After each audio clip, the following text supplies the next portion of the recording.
नमस्कार जी, मैं Shifali secret of your life program में आपका तहे दिल से स्वागत करती हूँ। एक बार फिर से आपके सामने हाजिर हैं धनतेरस और दीपावली स्पेशल एपिसोड लेकर। तो आइए जानते हैं प्रोफेसर गुरदीप रोड़ा साहब से कि दीपावली का शुभ मुहूर्त क्या है, धनतेरस के बारे में जानते हैं कि धनतेरस होता क्या है। ये बड़ा ही शुभ त्यौहार है। तो स्वागत कर लेते हैं प्रोफेसर गुरदीप रोड़ा साहब का। प्रोफेसर, ओम नमः शिवाय। नमस्कार। ओम नमः शिवाय शिवाली जी। ओम नमः शिवाय गुरु जी। प्रोफेसर, धनतेरस आ रहा है। धनतेरस जो है वो 23 अक्टूबर 2022 को आ रहा है। तो धनतेरस होता क्या है? कहते हैं कि बड़ा ही शुभ त्यौहार है, दीपावली से पहले मनाया जाता है। तो प्रोफेसर, सवाल तो मेरे बहुत ज़्यादा हैं क्योंकि मैंने दीपावली का शुभ मुहूर्त भी आपसे पूछना है, दीपावली के बारे में जानकारी लेनी है। लेकिन मैं चाहती हूँ पहले आप अपने परिवार के लोगों को धनतेरस के बारे में बताएं। बहुत अच्छा क्वेश्चन शिफाली जी। आज आपने 2 क्वेश्चन लिए। पहला क्वेश्चन कि धनतेरस होता क्या है, इस पे क्या क्या ला सकते हैं। दूसरा, दीपावली का शुभ मुहूर्त कब है और कब हम पूजा आराधना कर सकते हैं। पहले मैं आप सबको ये समझा दूँ, जो धनतेरस है ये क्यों मनाई जाती है। धन्वंतरी जी कैसे पैदा हुए थे, कहाँ से निकले थे, क्या किया था कि हम धनतेरस मनाते हैं। और धनतेरस पे हम बर्तन अलग अलग चीज़ें लेते हैं, जिसकी जितनी क्षमता होती है उसके मुताबिक वो चीज़ें लेते हैं। समुंदर मंथन हुआ था, आप सबको पता है समुंदर मंथन के बारे में।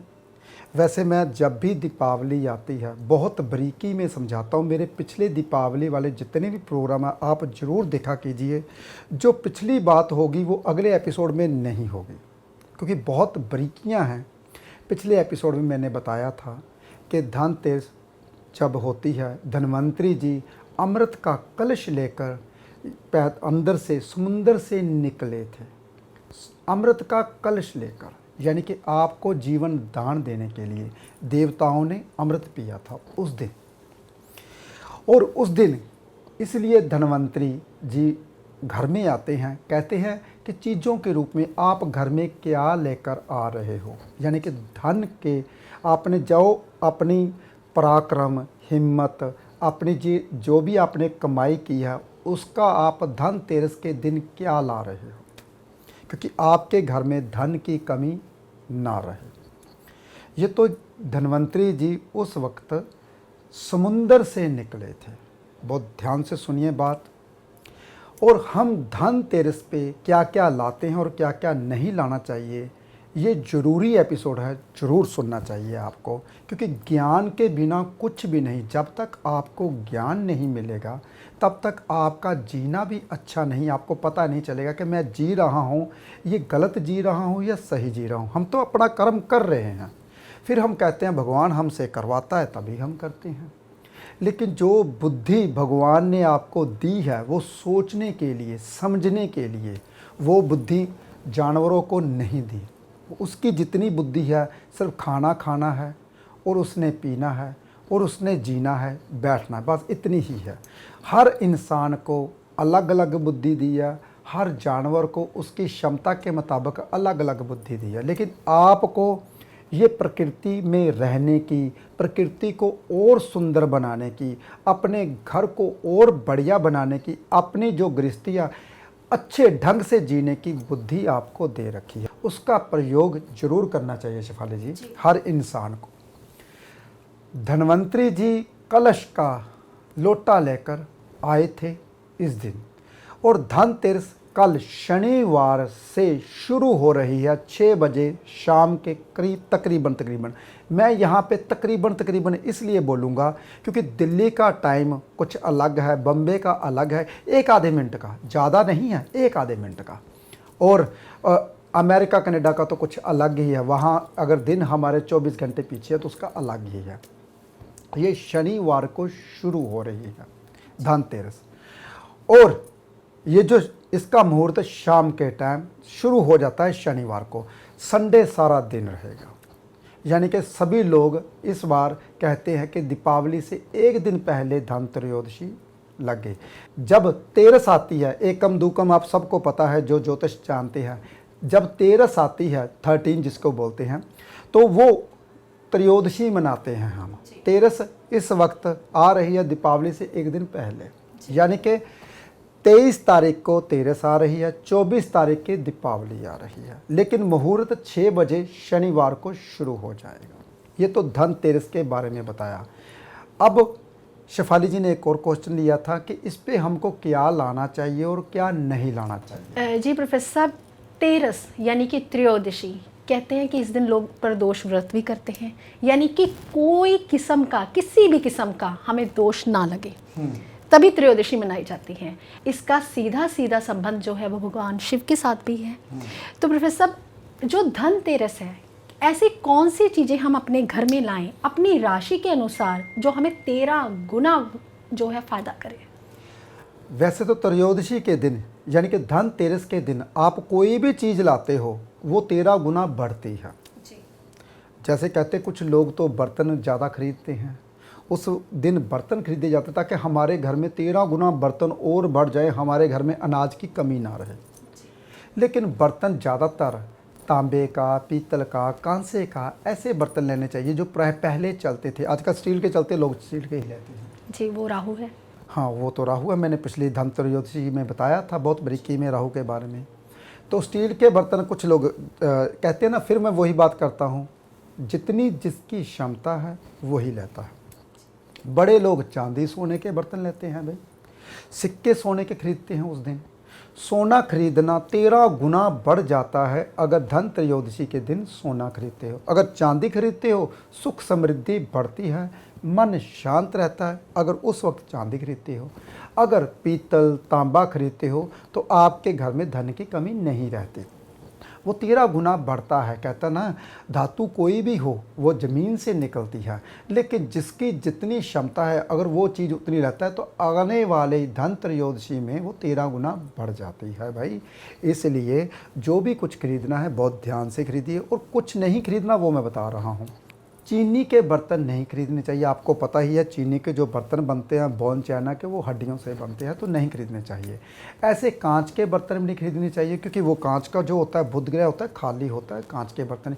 और भी बहुत सारी चीज़ें होती हैं, लेकिन अगर ख़रीदना चाहते हो तो आप किसी भी धातु को खरीद सकते हो। सोना, चांदी, पीतल, तांबा, कांसा, किसी भी धातु को खरीदिए, उसके बर्तन लेके ये घर में रखिए। कपड़े खरीदिए, सुख समृद्धि की चीज़ें खरीदिए। लोग चादरें खरीदते हैं, बेड खरीदते हैं, कुर्सी टेबल सब कुछ खरीदिए, कोई दिक्कत नहीं है। धन त्रयोदशी के दिन अगर आप कुछ भी लेते हो 13 गुना बढ़ने वाला है भाई। अगर कोई भी बेड वगैरह लोगे तो 13 गुना बढ़ने वाले बेड हैं आपके। अगले बड़ा घर बनाना पड़ेगा अगले साल तक, तो ऐसे कुछ भी चीज़ खरीदिए वो 13 गुना बढ़ने वाली अच्छा होता है।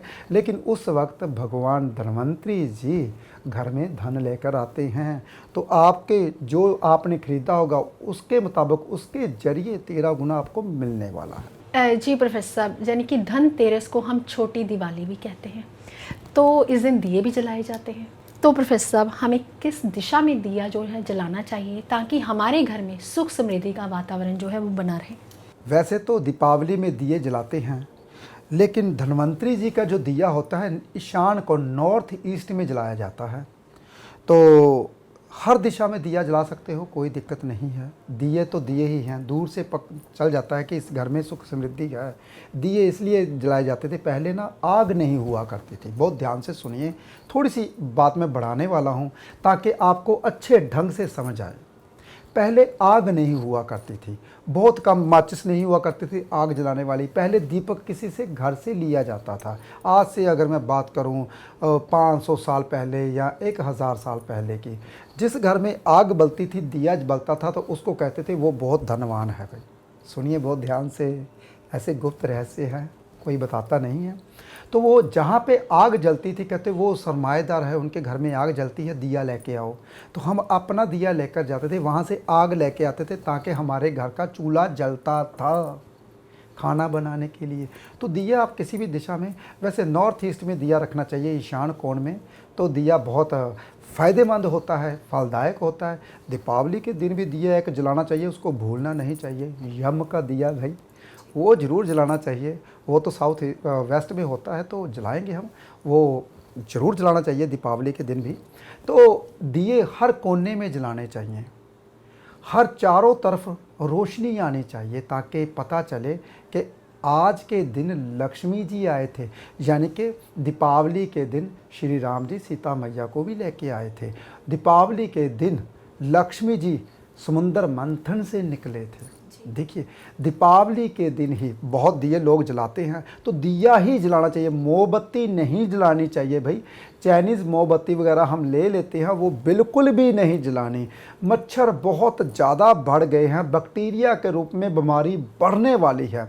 तो जो बहुत ज़्यादा पटाखे चलाते हैं, आवाज़ आती है, आवाज़ वाले पटाखे बहुत कम जलाने चाहिए। इसके पीछे रहस्य है, बताऊंगा मैं, पहले दिए की बात पूरी कर दूं।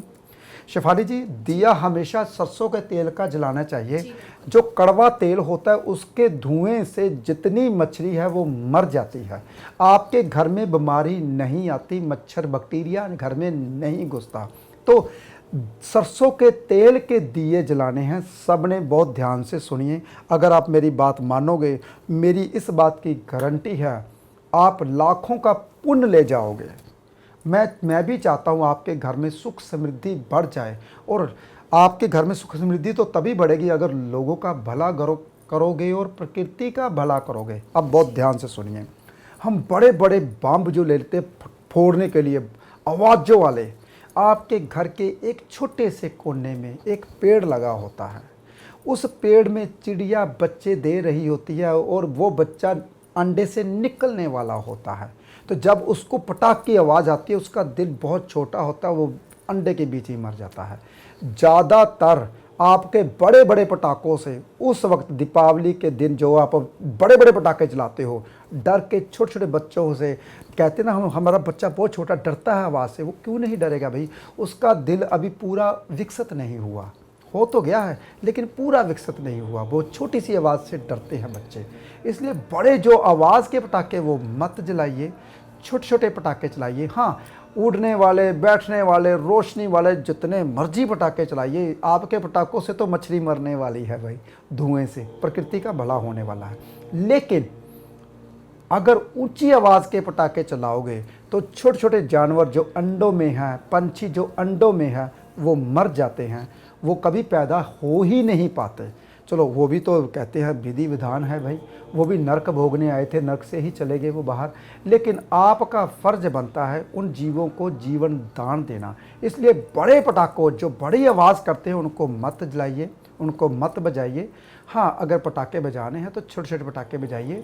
रोशनी जो करनी है, सरसों के तेल के दिए की रोशनी करनी है। इससे आपके घर में कभी भी बैक्टीरिया नहीं घुसेगा, बीमारी नहीं घुसेगी, और लक्ष्मी आपके घर में ज़रूर आएगी। जी प्रोफेसर साहब, ये तो थी बात धनतेरस की, लेकिन बात आती है दीपावली की, यानी कि खुशियों का त्यौहार, दीपों का त्यौहार। तो प्रोफेसर, दीपावली का शुभ मुहूर्त क्या है? किस समय हम लक्ष्मी माता की पूजा करें? कौन सा ऐसा स्थिर लगन है जिससे माँ लक्ष्मी प्रसन्न हो? बहुत अच्छा पूछा शेफाली जी आपने। दूसरा क्वेश्चन आपका दीपावली था कि दीपावली का शुभ मुहूर्त कब है और किस वक्त है। जो सुबह का मुहूर्त बनता है वो 8:30 से लेकर तकरीबन 10:50 तक बनता है। जितने भी लोग हैं अपनी दुकान पे दीपावली की पूजा करते हैं, ये स्थिर लगन है, वृश्चिक लगन है। वृश्चिक लगन में आप दीपावली की पूजा दुकान में कर सकते हैं, तो इससे आपकी दुकान में हमेशा ही लक्ष्मी विराजमान रहेगी। किसी को पैसा देना फटक से दोगे, कोई भी आपके ऑफिस से मुड़ेगा नहीं, और किसी का भी लेना देना आपका बहुत जल्दी उतर जाएगा। जो दुकान पे अपनी जो दुकानदारी करते हैं, कोई भी बिजनेस करते हैं। फिर दोबारा से सुनिए, तकरीबन बताऊंगा 8:29 में लुधियाना में से, तो 8:29 ऐसे निकलता है पंजाब का, ऐसे तभी मैं 8:30 ही बोल रहा हूँ। तकरीबन 8:30 से लेकर 10:50 तक जितनी भी शॉपें हैं, जितनी भी आप बिजनेस करते हैं, वहाँ जाके आप दीपावली का पूजन कर सकते हैं, ताकि आपकी दुकान पे हमेशा लक्ष्मी विराजमान रहे। जी प्रोफेसर साहब, ये तो था मुहूर्त, लेकिन कई बार मन में ये होता है कि प्रोफेसर साहब, कौन सी ऐसी हम लक्ष्मी माँ की फ़ोटो लें या कौन सी ऐसी प्रतिमा लें, जैसे कि आप कहते हैं कि बैठे हुए लक्ष्मी होनी चाहिए। क्या कुछ लोग क्या करते हैं, शॉप पे खड़ी लक्ष्मी भी ले सकते हैं? क्या ऐसा कुछ होता है या नहीं? ज़्यादातर शेफाली जी जो पुराने लोग थे वो खड़ी लक्ष्मी लेते थे दुकान में, ताकि हमारी दुकान में लक्ष्मी का आवागमन बना रहे। प्रोफेसर साहब, आपके पीछे भी लक्ष्मी माता की फ़ोटो लगी हुई है, तो मैं चाहती हूँ कि आप इसका हमें मतलब समझाएं कि एक तरफ गणेश जी हैं, एक तरफ सरस्वती माता है और बीच में विराजमान जो लक्ष्मी जी हैं, क्या ऐसी लक्ष्मी हम घर में लगा सकते हैं, और इसका अर्थ हमें समझाएं। शेफाली जी, आज तक किसी को ये नहीं पता कि लक्ष्मी जी जब बैठे होते हैं तो उसके पीछे गणेश जी या सरस्वती माता जी, ऊपर दो हाथी जो होते हैं, ये क्यों लगाए जाते हैं, ऐसे क्यों प्रतिमा बनती है। ये पूर्ण प्रतिमा है, ऐसी ही बनती है और ऐसी ही बननी चाहिए। गणेश जी का मतलब है कि आपके पास ज्ञान होगा तभी लक्ष्मी माता आपके घर में आएगी। जी बिल्कुल। ज्ञान होना इंसान के पास बहुत ज़्यादा ज़रूरी है, हर इंसान के पास। बहुत से लोग मेरे जैसे लगे हुए हैं, थोड़ी थोड़ी ज्ञान की बातें जो आपको बताते हैं चैनल के ऊपर। और जो सरस्वती माता जी की है फ़ोटो है, वो इसका ये मतलब है कि आपकी वाणी में मिठास होनी चाहिए, संगीतमय वाणी होनी चाहिए, कि जो भी लोग आपसे बात करें, आपकी कहते बातों में फूल झड़ने चाहिए, आवाज़ में फूल, यानी कि संगीतमय वाणी होगी, आपकी मीठी आवाज़ होगी, तभी लक्ष्मी आपके घर में रहेगी। बहुत ध्यान से सुनिए। तो पीछे हाथियों का मतलब ये है कि हाथी सबसे समझदार जानवर है, और कहते हैं जंगल का राजा तो शेर है, लेकिन हाथी बहुत समझदार है और बड़ा है, इसको कोई भी जानवर कुछ नहीं बिगाड़ सकता। और ये जब जिसके दरवाजे के ऊपर सलामी देता है, समझ लीजिए उसके घर में लक्ष्मी हमेशा ही विराजमान रहती है। ये राहु का प्रतीक भी है। तो ये सलामी दे रहे हैं दो हाथी ऊपर, वो कलश भरकर ऊपर बारिश बरसाते रहते हैं, ताकि आपके घर में लक्ष्मी का हमेशा वास रहे, पानी की तरह लक्ष्मी बरसती रहे। तो ये प्रतिमा पूर्ण तभी होती है जब सरस्वती माता जी और गणेश जी जब पीछे होते हैं, आगे लक्ष्मी माता जी बैठे होते हैं। लक्ष्मी उनके पास ही आती है जिनकी मीठी वाणी होगी और जिनके पास ज्ञान होगा। तो ज्ञान हर इंसान के पास होना ज़रूरी है, तभी ऐसी प्रतिमा मैंने लगा रखी है। मैंने ऑफिस में तो ये लगा रखी है, घर पे भी मेरे भोले शंकर जी लगा रखे हैं मैंने। तो ये लक्ष्मी माता जी की आप कहीं भी, जो दुकानदार होते करियाने वाले, जो छोटे छोटे दुकानदार होते जिसका छोटा सामान होता है, वो खड़ी लक्ष्मी जी की लगाते हैं, ताकि घर में अपने दुकान में आवागमन लगा रहे लक्ष्मी जी का। तो ये तो थी पिक्चर की बात जो शेफाली जी ने की, मैंने पूर्ण। प्रोफेसर साहब, ये तो बात की आपने दुकान की, कारोबार की, लेकिन कुछ लोग जो हैं दीपावली की स्थिर लगन चाहते हैं कि आपसे जानना कि स्थिर लगन कौन सा है, क्या कौन से ऐसे लगन में हम पूजा करें कि माँ लक्ष्मी का आगमन उनके घर में भी हो। शेफाली जी, कुछ लोग जो होते हैं कुंभ लगन में, यानी कि दोपहर को 2:34 से लेकर 4 बजे तक कुंभ लगन का मुहूर्त है। जिन्होंने कोई विद्या प्राप्त करनी होती है, कोई तांत्रिक विद्या, कोई विद्या प्राप्त करनी होती है, तो कुंभ लगन में, शनि के लगन में वो जो करते हैं, कुछ लोग अपनी सिद्धि प्राप्त करते हैं, कहते हैं कि मेरे को ओम नमः शिवाय का जाप है, सिद्ध हो जाए। तो वो उस लगन में बैठ के कई तरह की सिद्धियां जो करते हैं, वो इस लगन में करते हैं। फिर दोबारा से सुनिए, 2:34 से लेकर 4 बजे तक शनि का जो स्थिर लगन आता है, उनमें विद्या प्राप्त होती है, उनमें जो सिद्धियां प्राप्त होती हैं, उनमें कई तरह का जो प्रयोग किया जाता है, वो इस लगन में ही सिद्ध होता है। और जो घर में आप पूजा आराधना करते हो लक्ष्मी जी को लाने के लिए, उसका मुहूर्त बहुत महत्व है शेफाली जी। बहुत ध्यान से सुनिए, 6:53 से 6:53 से लेकर 8:48 तक, 8:48 तक ये मुहूर्त रहेगा, तकरीबन बता रहा हूँ मैं। फिर ये स्थिर लगन का और वृष लगन का मुहूर्त है सबसे अच्छा, जिसमें चंद्रमा उच्च का माना जाता है वृष राशि में, आप सबको पता है। तो इसमें पूजा की गई, आपके घर में लक्ष्मी का हमेशा वास रहता है। तो घर में पूजा करने के लिए ये सबसे बढ़िया मुहूर्त है।